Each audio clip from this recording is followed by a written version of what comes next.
Bonjour les amis, nouvelle vidéo. Alors aujourd'hui on va voir quelle est mon approche quality value, valeur qualité. C'est un peu l'approche de William Higgins, mais moi je suis un peu plus strict sur la partie qualité que lui. Parce que William Higgins il achète un peu tout type d'entreprises, certaines qui sont cycliques dans son quality value et il a de bons résultats. Et moi je suis encore plus exigeant. Donc ce que je fais dans la quality value, valeur qualité.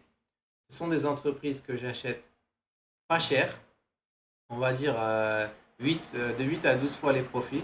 Certaines beaucoup moins chères, mais on va dire que je peux les acheter jusqu'à 12 fois les profits. Qui sont pas chères, mais qui sont non cycliques et qui ont un plan de croissance ou un produit, quelque chose, un produit en expansion ou un produit dont on peut voir qu'il y aura une expansion, un plan de pas juste être une entreprise qui récupère son argent tous les ans et qui n'a pas vraiment de plan de croissance.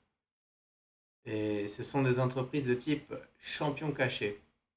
En suivant des dizaines de ces entreprises, on peut identifier celles qui sont sous-évaluées. Donc moi, je suis plus de 100 de ces entreprises sur une watchlist Coifin que j'ai mise au point avec des années de Twitter et de Substack.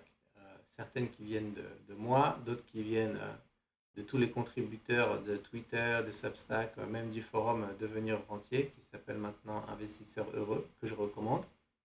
Voilà, donc des entreprises ennuyeuses qui sont généralement en croissance. Je préfère, pas toujours, mais si je peux choisir, je préfère la croissance par acquisition, par petites acquisitions, ce qu'on appelle les serial acquirers, les acquéreurs en série. Pourquoi? Parce que c'est un peu plus sûr au niveau de la croissance que construire une nouvelle usine et lancer un nouveau produit, parce que des fois, ça ne marche pas super. Sinon, il y a expansion de gamme ou de produits, segment peu cyclique, donc la santé, l'alimentation, la tech, et une entreprise avec des plans de long terme. Donc pour le long terme, en général, c'est une entreprise familiale. Souvent, c'est des small caps qui ne screenent pas bien. Qu'est-ce que ça veut dire screen pas bien?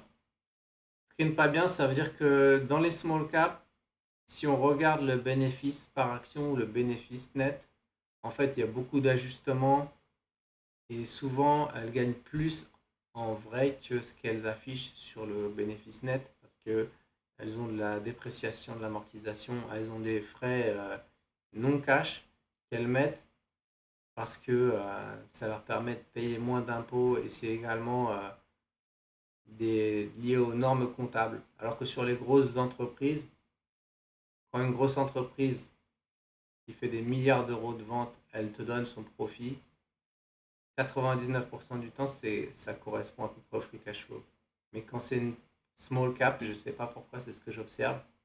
Donc ça screen pas bien, elle te met un profit de 10, mais en fait, quand tu regardes vraiment les comptes, quand tu analyses, tu vois qu'en fait, elle gagne 15 ou 17.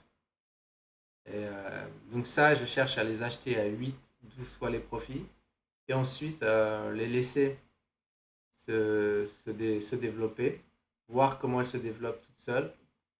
Et le seul moment où je revendrai, c'est si les résultats sont vraiment mauvais ou si le plan ne commence à ne faire aucun sens parce qu'ils veulent se lancer dans la euh, construction de navires en Roumanie, par exemple, et que c'est une entreprise qui vendait du chocolat. Bon, c'est juste un exemple bête, mais c'est pour vous le mettre en tête. Donc les valeurs cachées, il y en a beaucoup dans les small caps françaises, dans les small caps allemandes et britanniques. Pas trop en Espagne, il y en a un petit peu en Italie, il y en a aussi au Japon. Et c'est des entreprises en fait qui passent sous le radar, qui ces dernières années n'ont pas fait énormément de croissance des profits ou de croissance des cours de bourse. Et je pense que c'est le bon moment pour y aller. Voilà, alors la prochaine vidéo sera sur la qualité. Qu'est-ce que je fais pour investir dans la qualité? Et donc, like, subscribe, abonnez-vous s'il vous plaît. Merci.